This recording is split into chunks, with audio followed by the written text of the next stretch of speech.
And welcome back, everyone, to the Word Traction podcast. A beautiful Saturday in northern Massachusetts. 80 degrees, sunny, and the birds are chirping. After what was a absolutely miserable fucking week in Supreme Court land, it was. We are constantly deluged with the fire hose of Donald Trump's shit, but when it's the Supreme Court, it matters a little more because digging out from under these these miserable decisions just takes more time and more energy, and that's part of the fascist playbook. But this hit home. The uh, Ending the TPS, we talked a little bit about our friends from Haiti who were here enjoying playing the beautiful game. They Haiti got knocked out of the World Cup, but they fought valiantly and I think scored their first goal in World Cup play. Fair play to them because they haven't been able to practice together in their home country because of the tremendous violence. In fact, Haiti has the world's highest murder rate, and that's the country that Samuel Alito and John Roberts and Donald Trump want to return people to. It isn't a matter of degrees. It is by far the most deadly, according to the murder rate, the most deadly place on earth, and has been for a while. So anytime you hear your Republican friends making false equivalents, it's Africa is much worse, and Haiti will get better because it's close enough to the United States, and I'm sure that Trump will do something. No, no, he won't. He's not doing people that are marginally more fair-skinned in Cuba and Venezuela are not faring much better.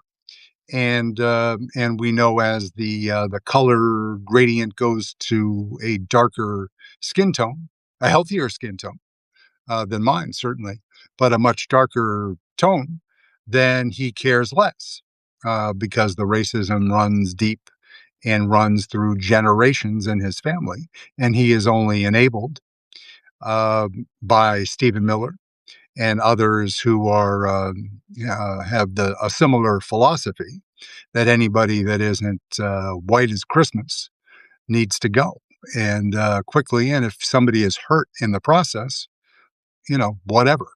That is basically administra- the Trump administration's immigration policy in a nutshell. The title of the episode today is a Soprano reboot, Sam Alito as Richie Aprile, right? Because Sam Alito certainly can't be the boss. He's Donald Trump is there, and he is the titular head of this great nation that we are living in currently. But Sam isn't made of that kind of stuff. But he's got an equal level of grievance to his ultimate boss and hero, Donald J. Trump. But Sam, the cool thing about Sam is when he was reasoning out, if you can call it that, writing his opinion in the TPS case, which was styled or titled as that was what, Mullen v. Doe, and then a second case that was combined in, which was Mayotte v. Trump. I think those are the two. Whatever. TPS. That's the nub of the issue. And basically, what the court did was gave Trump carte blanche to kill the program in its entirety, basically. And when Justice Kagan, in her dissent, provided some very pertinent context to why this was a miserable decision.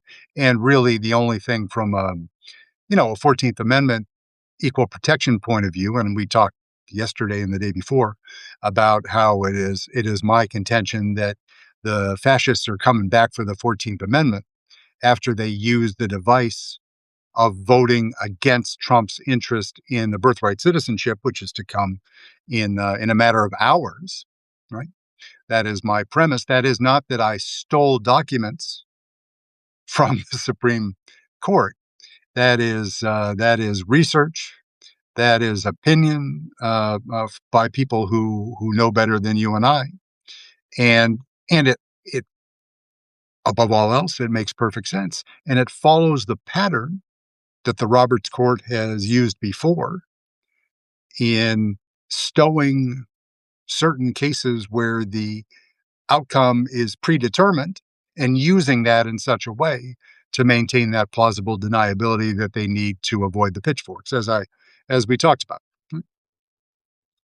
But this, you've heard, this is going back, this is Trump 2017, 18, shithole countries.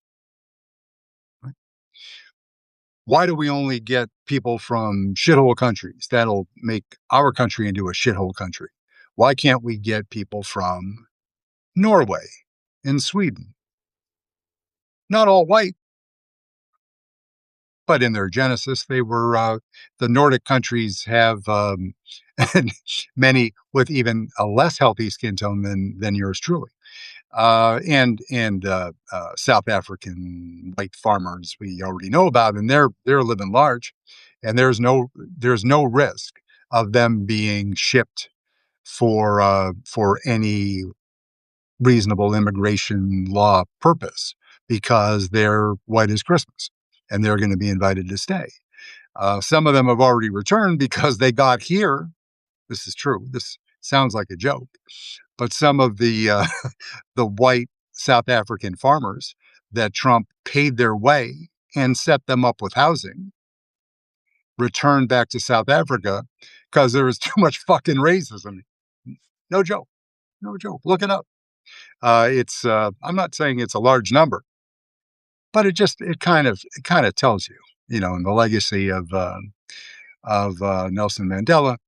South Africa is not looking on the worldwide list of murder rate on a per capita basis.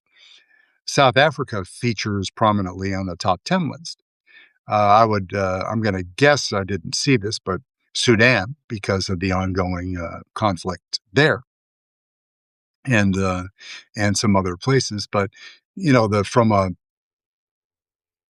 the Caribbean, in Central and South America, Haiti wins hands down, and there are other places. I mean, the beautiful island and beautiful people of Jamaica, small island, small population, but they have. It gets a little bit chippy in Jamaica from time to time. I mean, I can remember going there in the 70s with labor strife, traveling with my father, who was tasked.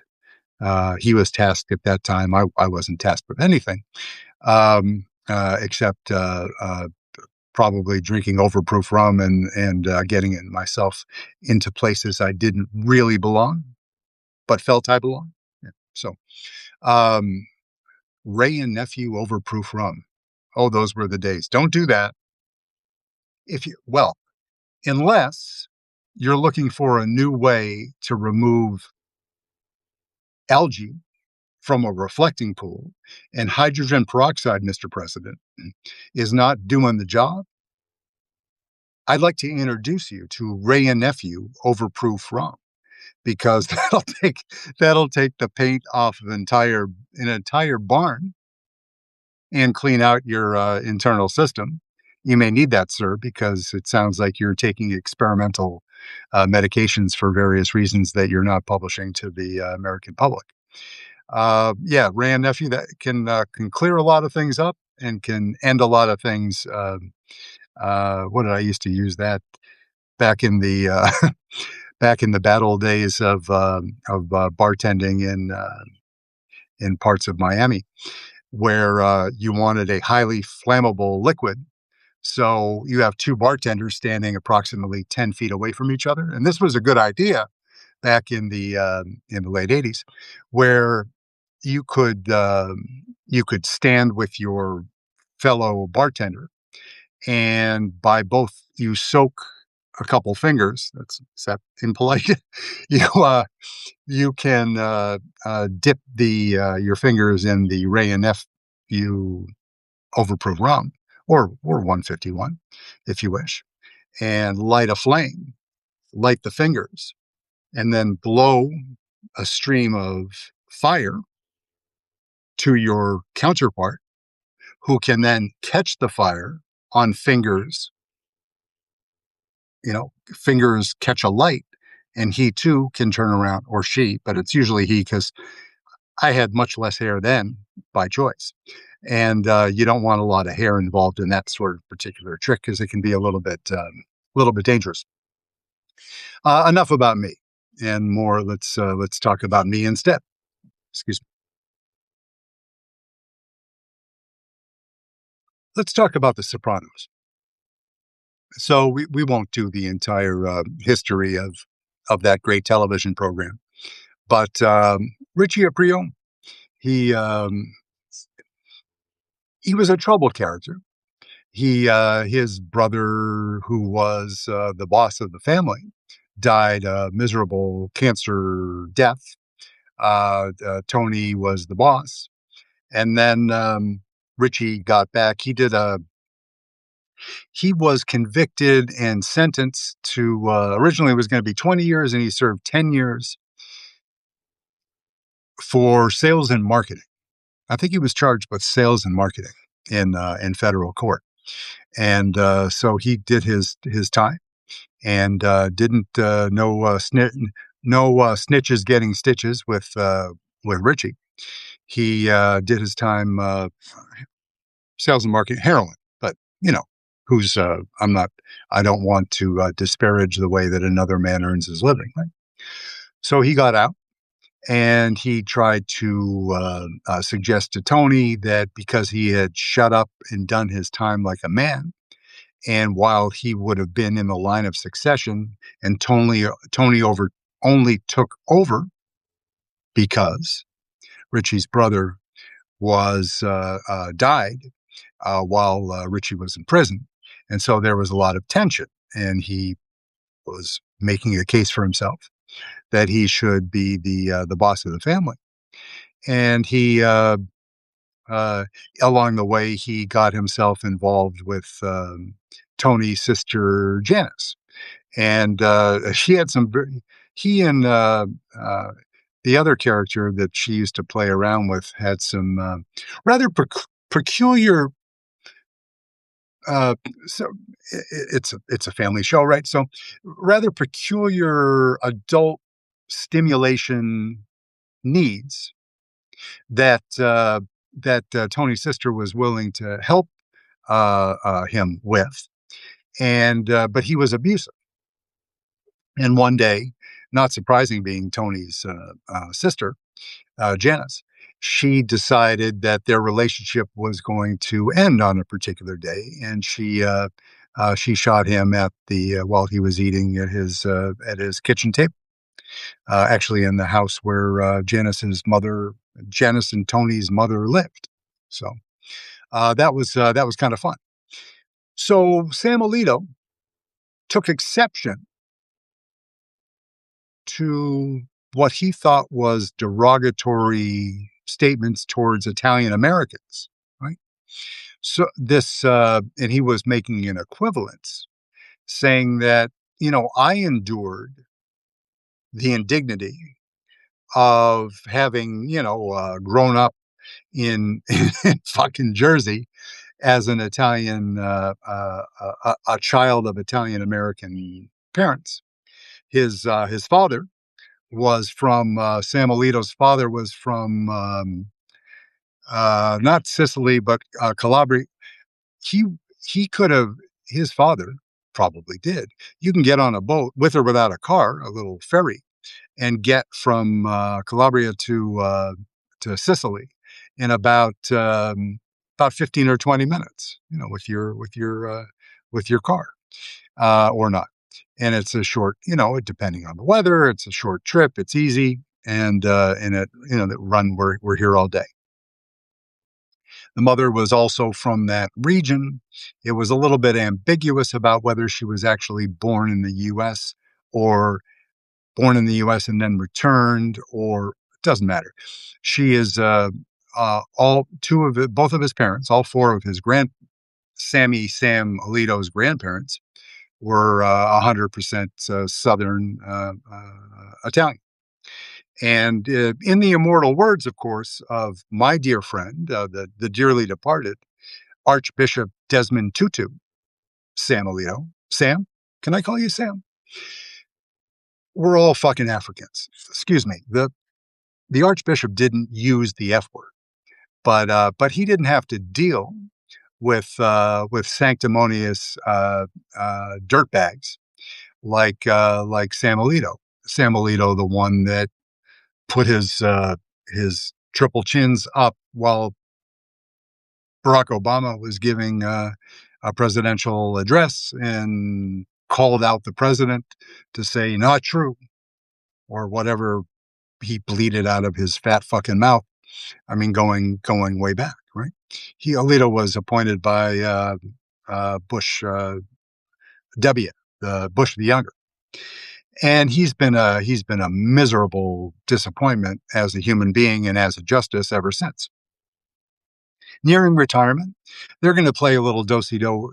I'm sure that Trump would like, as we've talked about before, both Alito and and Clarence Thomas to step out of the way so Trump can appoint 12-year-old extremist right, like the woman from Port St. Lucie, who is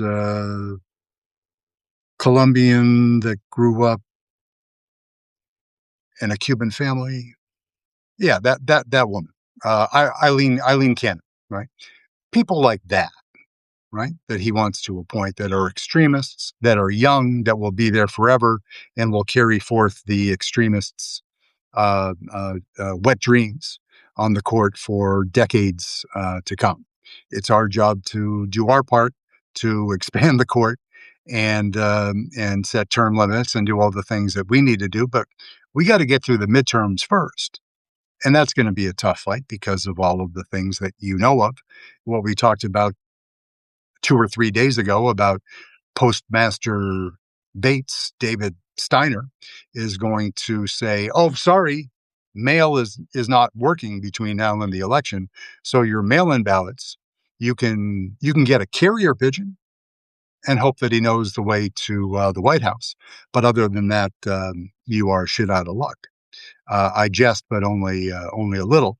Yes, there are still ballot drop boxes, but certain states, they're taking them and hiding them. They're putting drop boxes inside of submarines, dropping them in the bottom of lakes, and they're not doing that here in the beautiful Commonwealth of Massachusetts because we have a beautiful and talented and brilliant uh, um, Mayor Wu, who I hope is president soon, like in 15 minutes. We have an immensely talented governor, Maura Healey, and we have law enforcement that actually works and is saying to Trump, which is the right thing to say to the Trump administration at all points, because they've proven that they are liars and they are criminals. So yeah, but Sam, may I call you Sam, please? When you're complaining about racially insensitive comments towards what you consider to be white Italians, Italians from the south of Italy are in part white, right? Just like people from Venezuela, Mexico, and Colombia, and other places. are in part white, but you're in part African as well, because we're all Africans. Look it up. If you follow the migration, this is not a genealogical deep dive, because I'm not qualified to do that. But for the purposes of this, to tell Sammy Alito what he's got wrong about that is, you should be looking as a human and not as a white boy, because you are in part a white boy, but that isn't all you are, Sammy Alito. Right? Uh, yeah, just look it up. Look on a map. It's a boot and it's kicking a soccer ball, but it's really Italy, and the soccer ball is Sicily, and your parents weren't from there, although Tony Soprano's parents were. But Calabria, I can, I can, I a driver, maybe not. It's it's uh it's 4 or 5 kilometers or something like that. It's a short little trip. So I hope you do it. I hope you have time to enjoy it, and you can see your go visit your ancestors in Italy, and also in Tunisia, because they're also in North Africa. So bon voyage, Sammy Sam. Right. What also hit me was hit me as if I'm the victim. What also struck me, of course, because God and Mother Nature also have other plans, is that as this terrible earthquake, 2 earthquakes at 7.2 and 7.5, double tap to honor Pastor Pete Hegseth, a double tap earthquake in the northernmost part of Venezuela, right? Not northernmost, don't northern Caracas into La Guaira. That's the area where the airport is, right? So I've been on foot in that area before. I've been in maybe in one of the hotels that you saw that is flat now. It is deeply disturbing. Please give. I'm going to do something later with a scan code. Just giving a couple. I posted 2 days ago when the earthquake happened. Uh, a couple of you don't want to donate to any organization that is administered by the United States government now, because you don't know which one of the Melandros has their hand inside the till of that particular organization. So, the one that we've known since we were children, and I remember going trick or treating on Halloween with a UNICEF box to collect coins for the Boy Scouts. That was a thing that you used to do, and you would gratefully take spare change from each house that you went to visit and extort candy from for Halloween. And clearly I didn't miss many homes, but you could do pretty well for UNICEF too, and then you would give it to the troop leader. And I know there wasn't any shenanigans, because that troop leader at that point was my mother and next door neighbor. So things were pretty tight. Right?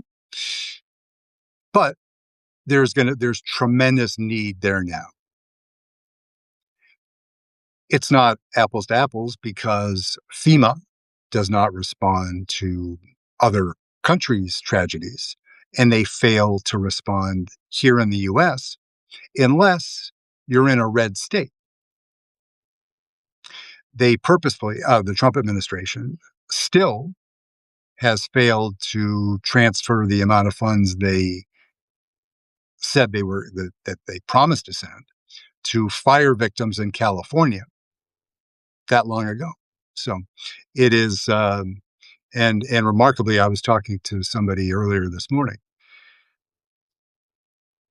The absurdity. I talked about Stephen Miller before, one of the driving forces in this extreme racist policy that bleeds over into the U.S. Supreme Court, is that when the fires were happening, Stephen Miller's wife, Katie. She's a journalist of some sort for some right wing rag. And she was asking reputable progressive voices in media to drive by and check on Stephen's parents' house. Because, when it's a tragedy and it affects all of us, then party doesn't really matter because you need help, right? I don't know if it was Don Lemon or somebody of that ilk, somebody on the more left progressive side. And isn't it ironic that they reach out when they're desperate and they're all about bipartisanship, but in other times they you get Megyn Kelly on blast saying the most racist things that anybody in the administration has ever said about Haitians on her program. And she's a tremendously wealthy woman who's been marvelously successful, but says, along with Tucker and others, she says some of the most vile and racist things that you've ever heard in your life. And that wasn't who she was before, when she was under the NBC umbrella, whatever it was back in the day. And she was like a fairly normal person. So she's doing it performatively to make money while hurting people with her racist comments. So we know where her heart is, soul and otherwise. Sam Alito, I would have said, Sam, when you're in the next place, you're an 80-year-old guy. We don't live forever. I was going to say maybe you should look up Archbishop Desmond Tutu, but I have a feeling you're not going to be in the same place as the beautiful bishop. You may be in somewhere a more intermediate level place, and for a long period of time. Because I don't wish anybody to hell, because that's not polite. But an extended stay in purgatory would be just about right for somebody who is so blatantly racist. And you can read, the answers, but you can have them read to you essentially in a Supreme Court opinion from the opposition that says remember that Donald Trump said, they're eating the cats, they're eating the dogs. Shithole countries. Right? And and this is I think 2018 also, it doesn't matter. There's no statute of limitations on these kind of comments. When he was suggesting that the majority of people from Haiti also have AIDS, so you want to bring him into our country and give the rest of our population. And tied with that was the bringing back the Nazi greatest hits, right? About this is, Stephen Miller 101, is that you are mixing blood of people that are somehow subhuman with others, and that we will pay a price because of the transmogrification, mongrelization, whatever it is that Nazis do and say, that you're bringing that back as, the ethno-fascist ain't bad enough for what it really is. It's pure Nazi historical blather, but you're doing it on a regular basis. And that's a signal to your team, to your MAGA followers, that says, I'm still with you. I'm badder than I need to be, just to prove to you, MAGA, that I'm your boy. It's virtue signaling upside down. And that's what that's what JD Vance does as well. He was there with the eating the cats and dogs. He's all about the blood and soil. And he's going to, of course, want to change that if he is the chosen one to go forward on the ticket. And he will try to say that that was just politics. Wasn't me. Wasn't me even when my name wasn't JD Vance. Well, that was just me at Yale, and you know how kids are, right? As he was excusing the members of the Republican Party, saying, it's just kids talking. These were 35-year-old professionals, wealthy, land-owning white individuals that were saying the most racist things you've ever heard in your life. It was on in text on chats, and it's we have the receipts. And JD Vance just excuses that away as boys being boys, just like Trump being Trump. Trump being Trump and JD Vance being JD Vance is just being racist. And this decision by the court just cements that in a way. Of course, it's as bad as they needed it to be, and the reaction has been, excuse me, they needed to set up the drama in the way that they engineered it. They needed harsh and vocal reaction to that horrible decision because that sets up the hallelujah moment when the Supreme Court lets birthright citizenship stand on Monday or Tuesday. And like, oh, go back to, enjoy your summer. You guys, you had us all wrong. You thought we were racist, and we just gave you this one. This was decided and sold to Trump more than 10 months ago. This was coming. Remember, this was a case when it was Casa and not Barber, right? That it was. I'm talking about birthright citizenship. This was one that they settled a important but relatively minor procedural question about nationwide injunctions, right? So they knew the case intimately. They knew the issue. They wanted to be able to address the issue in a meaningful way, and they wanted to do it. They have control of the cases. They pick the cases, decide the order in which they will be argued, and the justice. Certain cases take 4 days to decide, and some take 2 weeks. I'm just generalizing, but John Roberts knew, and his homeboy,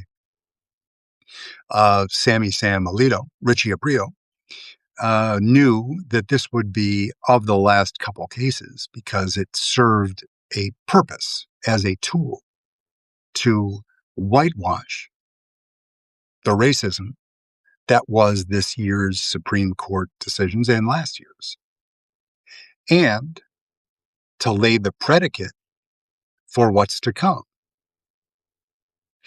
He wasn't able to give heritage and other right-wing extreme, the Harlan Crow, the person that puts money in Justice Clarence Thomas's and his wife's bank account and then flies them to exotic places in the Indian Ocean for vacations and just gives them regular travel on his private plane because isn't it easier to travel private? And you're an important man, Clarence.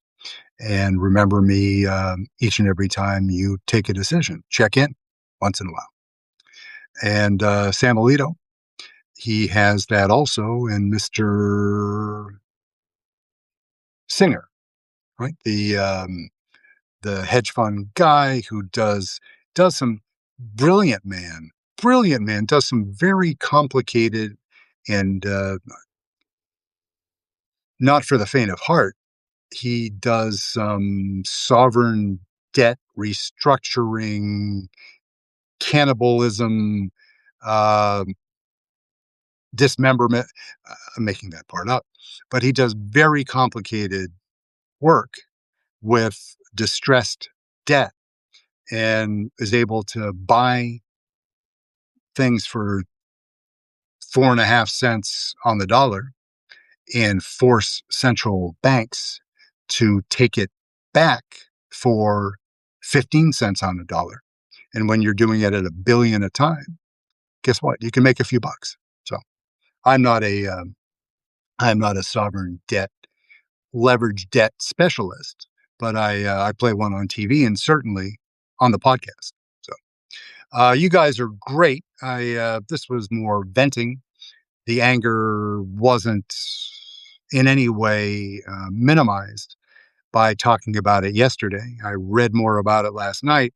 I I wanted something cheerful, so I'm in yet another uh, uh, large, only 1,000 page, not pages for me, but we'll call it a 20-hour audiobook about our dear friend Vladimir Putin. Yet another one, because I need to read every Putin book, and it's delightful. And I'll share one little piece maybe tomorrow and going into next week. In one of the divisions that he worked in and then ran in the KGB was the sole purpose was identifying visitors from capitalist countries who could be termed as agents. Relevant? You decide. You guys are great. And I'm going to be all up, as the kids used to say, all up in that shit, because well, it's the guy that runs our country, or both of them. And it has implications for our elections, for Germany, for Great Britain, for France, for the relationship, whether the Merloni relationship matters, whether Merloni is in fact in a physical relationship with MTG. I made that part up, but MTG. Seeing Merloni and Marine Le Pen and MTG in the same company, in each other's company on a repeated basis. I just I'm I'm as happy as a victim of outright ethno-fascism can possibly be for a white boy, right? So yeah. So Sammy Sam, when you get the call from Hollywood and they say, listen, we don't know who's going to play Tony, right? Because it was an ambiguous ending. Tony's still alive as far as we know, right? Went to black. Yeah, daughter, wife, son, AJ, Aprile, things, he was, he's no longer, he and Richie, excuse me, Richie Aprile, and many of the other characters are no longer available for comment. But of course, it is fiction, or is it? Appreciate you guys. Restack, retweet, subscribe a number of times. Kind of like in Chicago, vote early and often, and share it with a friend. Highlight it, tell somebody about it, tell two friends, and so on. And I'll be back with you either tomorrow or Monday, or both, as it usually turns out to be.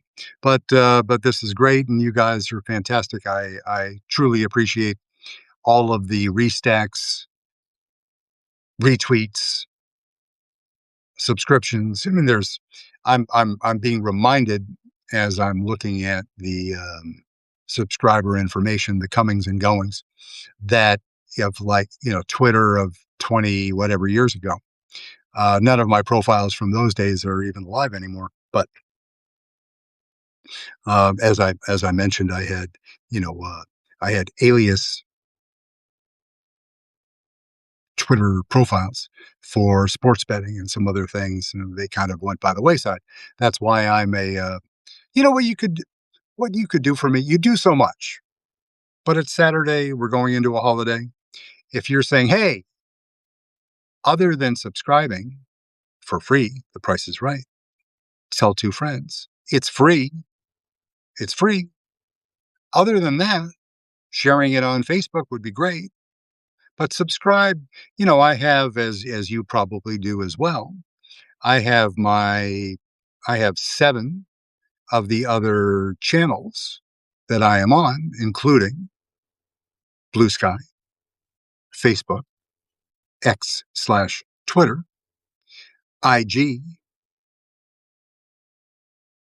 maybe Threads. I click through Threads once in a while because it's part of that fucking Zuckerberg, excuse me, the Zuckerberg family enterprise.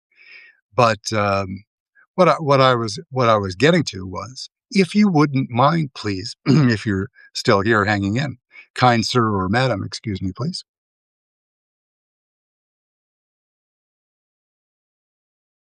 follow me on X. It's the same handle. Well, it's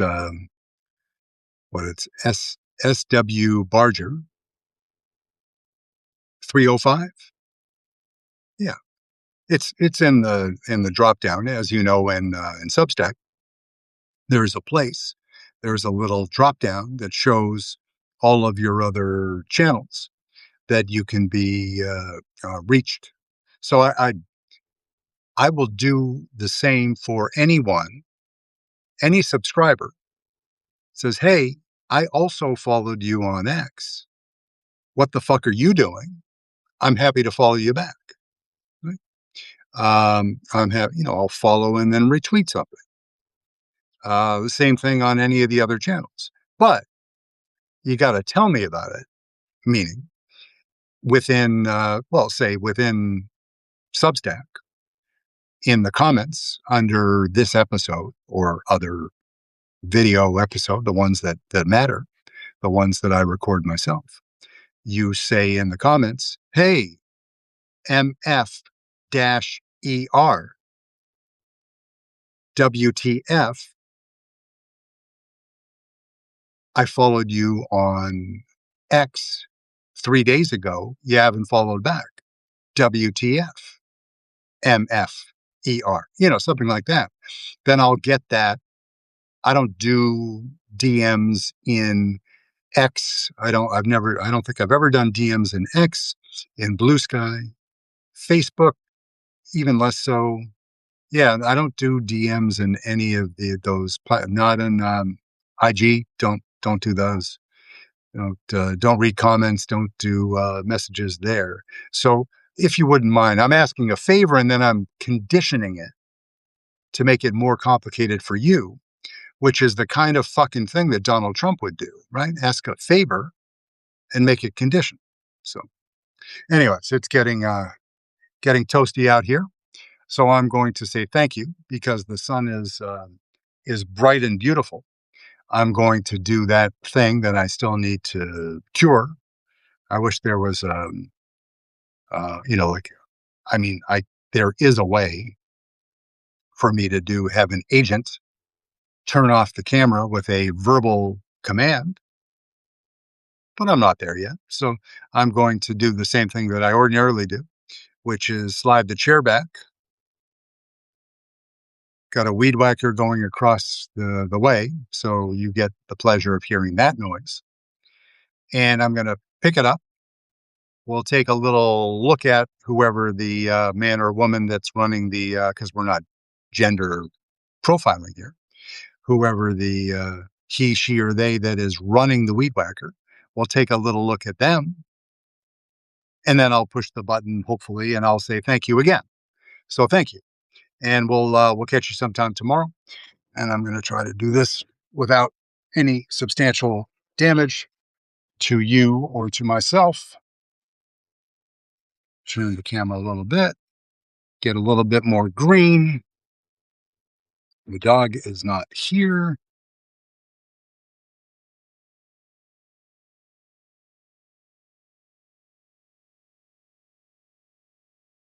So again, thank you, and have a safe night. And I will also drop some information or reshare the information on trusted entities where if you want to give $2 or $3 to Venezuela, I know they could use it. So I'll do that and I'll try to do it in a smart, modern way and get a scan code to make it easy for you. And I don't benefit from that. Just the people that need it the most, and that's not the Trumps. So thank you.